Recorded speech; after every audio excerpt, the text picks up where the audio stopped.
Thanks for joining us on Arirang News. I'm Kim Dami in Seoul. Team Korea continues to reign in archery at the Paris Olympics. South Korean archer Kim Woo-jin wins gold in the individual men's event, which is his fifth career gold. Sunday's gold also means South Korea becomes the first nation to seize 5 archery gold medals at a single Olympics. The Middle East is bracing for Iran's retaliatory attacks following Israel's assassinations of senior Hamas and Hezbollah figures. While the U.S. is deploying more combat aircraft to the region, countries around the world are advising their citizens to leave Israel and Lebanon. The Korean peninsula is struggling with extreme summer heat, with Yeoju City experiencing temperatures as high as 40 degrees Celsius over the weekend, and at least 11 people have died from the heat.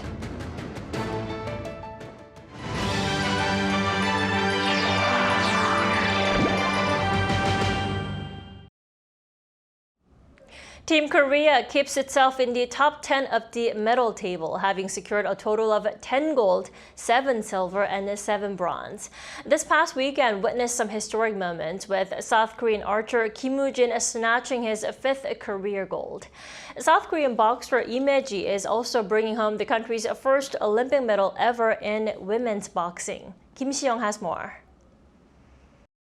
South Korea's Kim Woo-jin claimed the men's individual archery title on Sunday after a tight final with American Brady Ellison to win his 3rd gold medal of the Paris Olympics. Kim's incredible individual victory wrote history for Team South Korea, making it a clean sweep of all 5 Olympic archery gold medals. The final at Invalides in Paris went down to a shootout, with Kim beating Ellison 6-5 to become the 2nd triple gold medalist for Team Korea, alongside a fellow archer Im Si-yeon. With 5 Olympic career gold medals, he has also become one of the most decorated South Korean Olympians. Kim and Ellison came to a tie after a dramatic 5-set game, where Ellison had a 4-2 lead at one point in the final match. But after drawing level, Kim captured gold by shooting 4.9 millimeters closer to the center of the target board than Ellison. Earlier the same day, another South Korean archer, Yoo won bronze after beating Florian Unruh of Germany. The clean sweep in archery is only the 2nd time for the South Korean team, after claiming all 4 then available golds at the Rio Games in 2016. Now moving over to women's boxing, South Korea's Imeji made history by capturing bronze in the 54-kilogram category, giving Team Korea its first Olympic medal ever in women's boxing. At the North Paris Arena on Sunday, Im lost 3-2 to Hatice Akbaş of Turkey by a split decision. Im said that she was let down by the result and that she believed she could reach the final. As there is no bronze medal playoffs in Olympic boxing, the losers of the 2 semi-finals each receive a bronze. Im's medal was the first in boxing for South Korea since Han Sun-chul won silver in the men's 60-kilogram event at London 2012. In team events, South Korea's mixed judo team won bronze and the women's saber fencing team won silver. Winning what is the country's first Olympic medal in the mixed team event, Korea's judokas beat Germany 4-3 in the deciding match.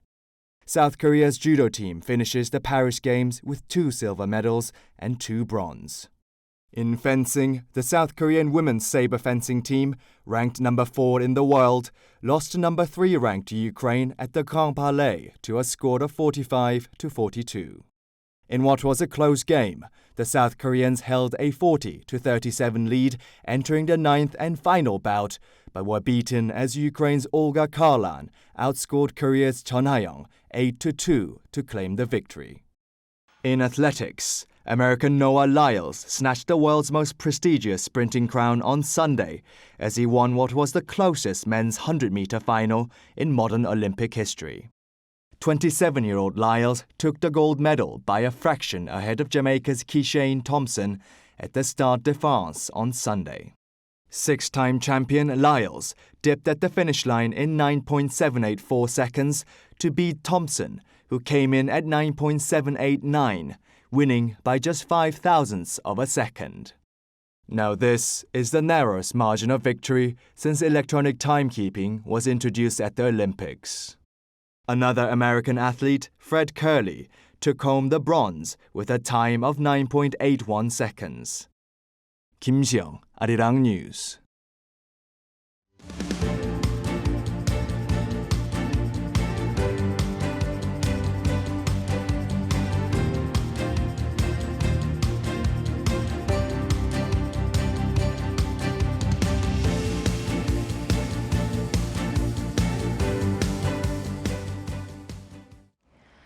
The scorching summer heat is well upon us here in South Korea. Almost all parts of the country have been issued with a heat wave warning as of this morning.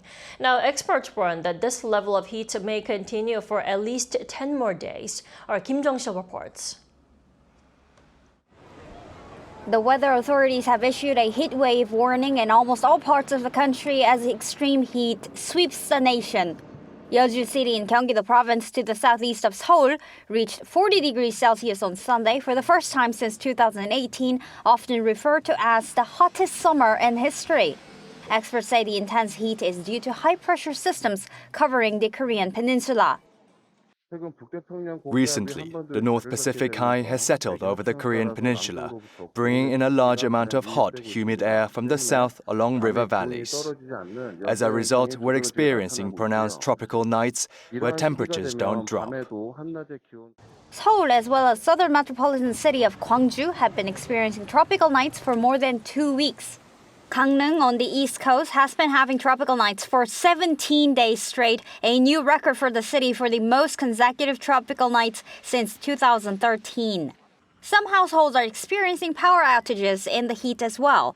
KEPCO announced on Monday that more than 250 households in an apartment in Seoul's Dongdaemun-gu district lost power on Sunday night. Residents in Gwangju as well as Daegu also experienced power outages. Pundits say they're caused by many people using air conditioning at night. Authorities expect this week will be the peak of the power demand this summer. At least 11 people have died this year due to possible heat-related illnesses. 3 of them died on Saturday alone, 2 were found in farms, and 1 on the street. More than 1,500 heat-related illnesses have been reported since May 20th, according to the Safety Ministry. The authorities are warning people to stay indoors and refrain from working on farms during the daytime. Kim Jong-sil, Arirang News. President Yoon Suk-yeol begins his summer holiday on Monday, during which he is likely to travel around the country. According to a presidential official, Yoon is likely to visit local markets to help prop up the local economy, as well as a military base to encourage people in uniform.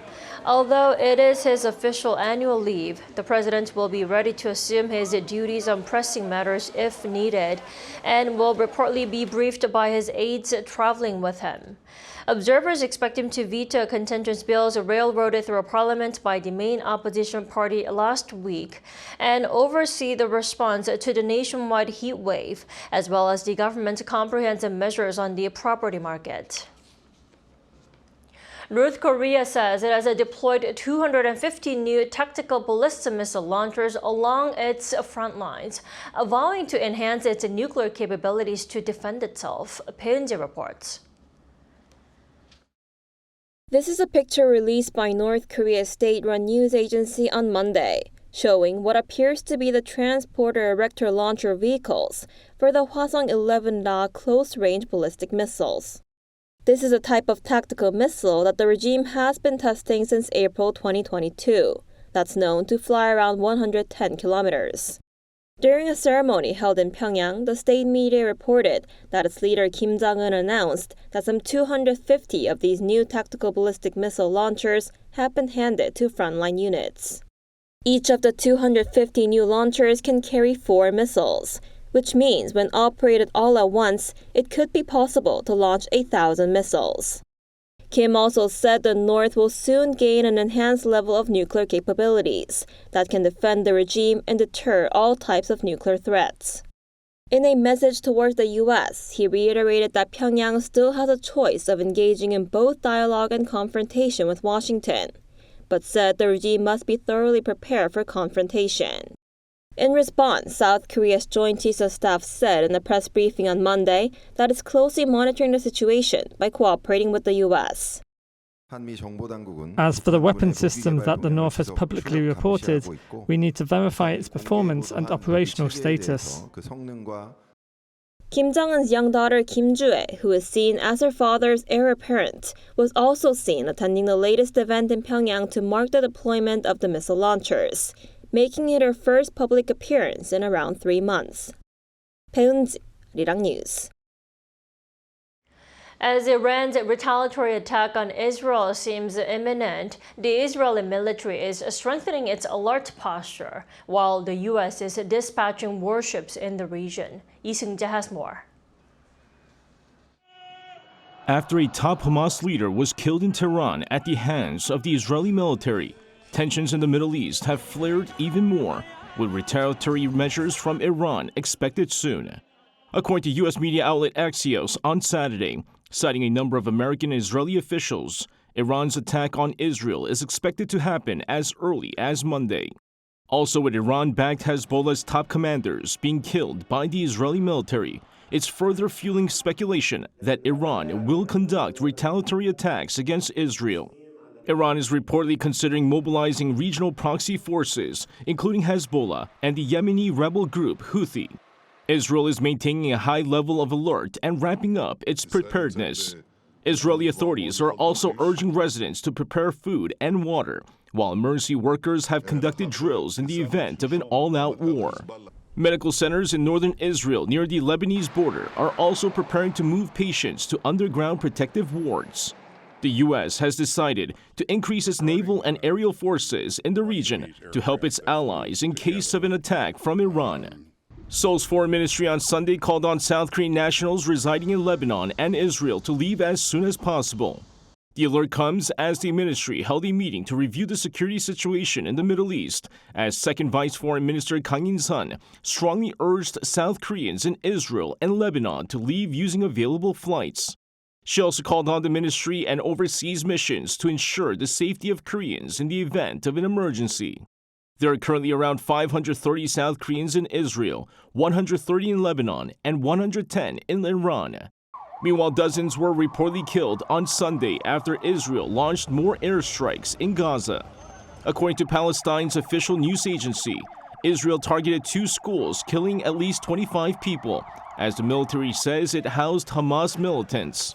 The Israeli military is said to have attacked a refugee camp at the Al-Aqsa hospital, killing more civilians.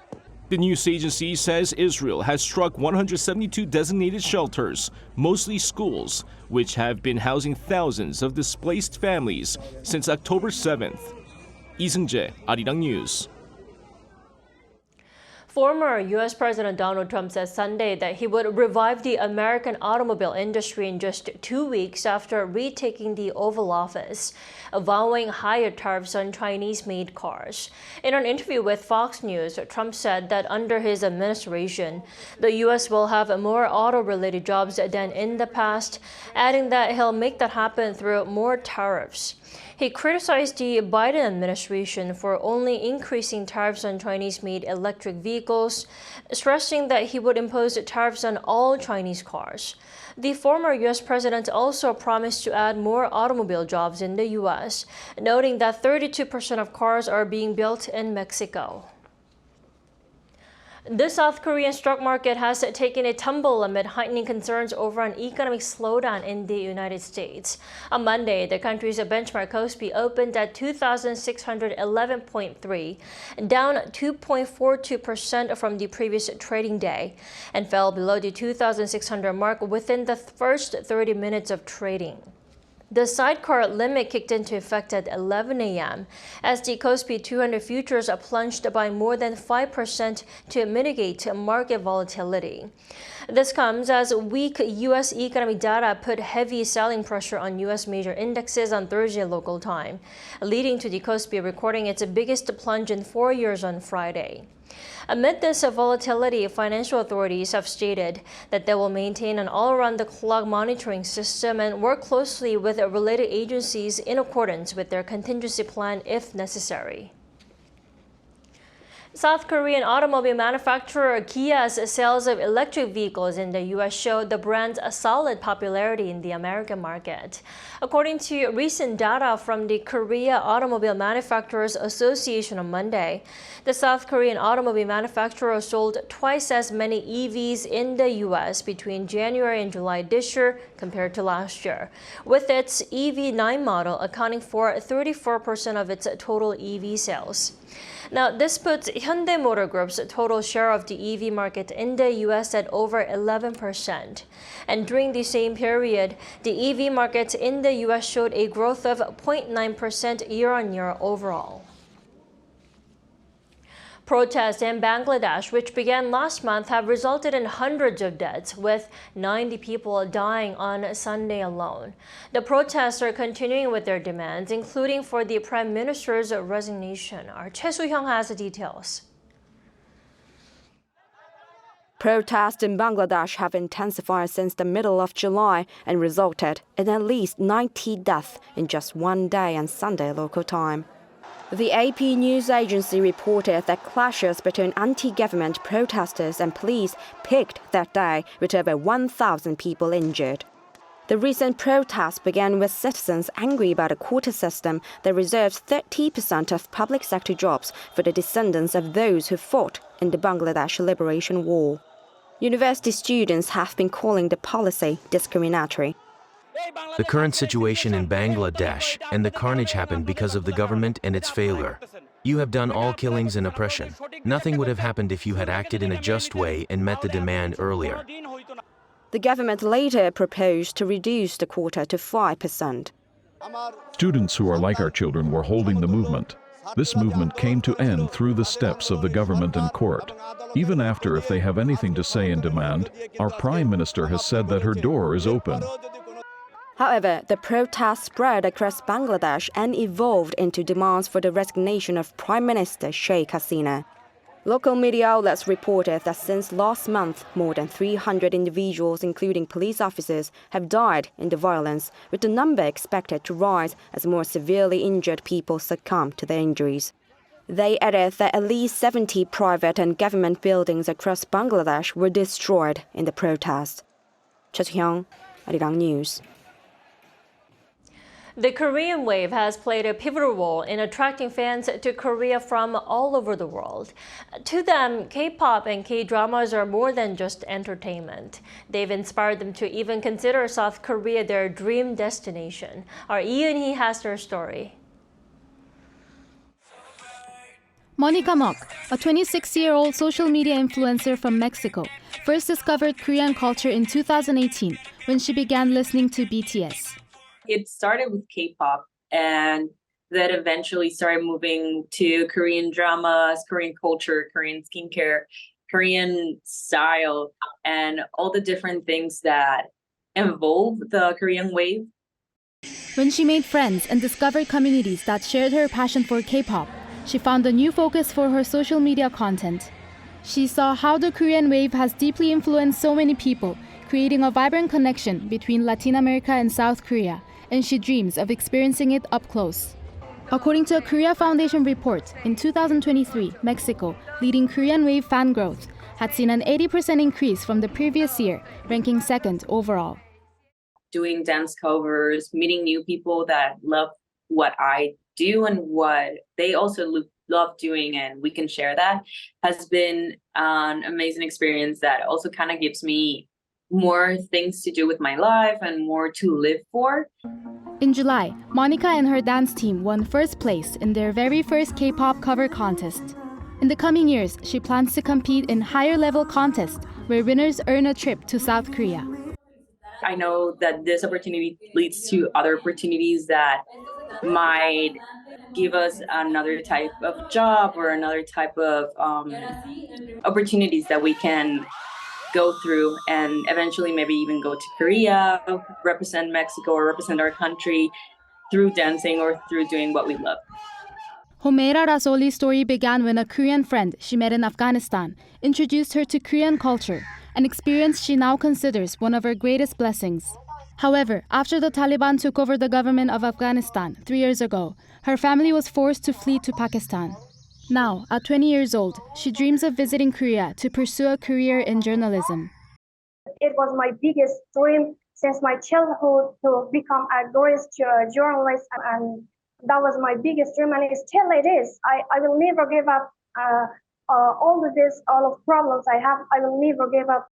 Homeira finds Korea's history deeply inspiring, especially its fight for freedom during Japanese colonial rule, as it resonates with the challenges in her own country. I love about the culture, the language, the people, the history. I've learned and a lot from Korean people because of their history. They are such a resilient people, and they are so strong. They never accept the failure, and they were my source of motivation and my hard times. This has fueled her hopes of similar strength in her home country, especially for Afghan women who are excluded from society and denied basic rights, such as going to school, the park, or restaurants.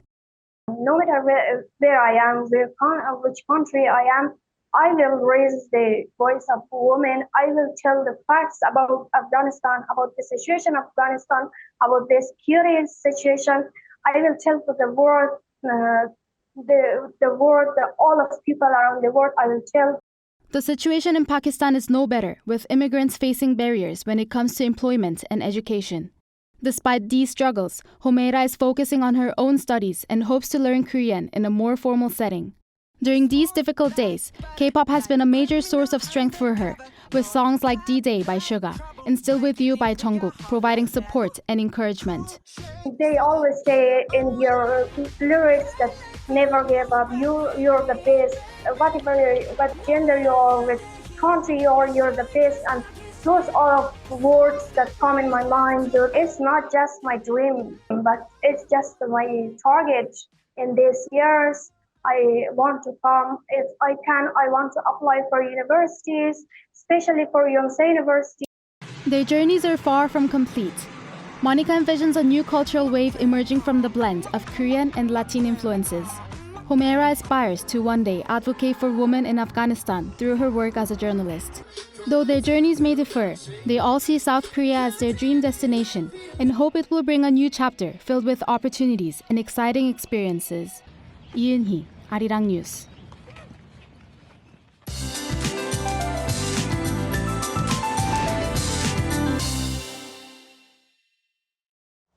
Good afternoon. Korea is enduring the hottest time of the year. A heat wave warning is in place for most regions. Seoul, in fact, had the highest temperatures of the season yesterday, but today will not be as hot as yesterday in Seoul or elsewhere. But making matters tougher, there will be boost in humidity with on and off showers in the forecast. 5 to 60 millimeters of rain are in the forecast through tonight across the region. And when it starts to rain, it could pour down. So those spending time near the water need to be mindful of sudden downpours during the day today. Checking back to today's highs now, Seoul and Gwangju should get up to 34 degrees. Busan should be rain-free but will be under blazing sunshine all day today. The capital area is forecast to see heavy downpours in the mid-afternoon, lashing down at 20 millimeters an hour. This Wednesday marks Ipchu, the onset of autumn, but will take a while to feel like the autumn. With that in mind, let's take a look at the international weather conditions.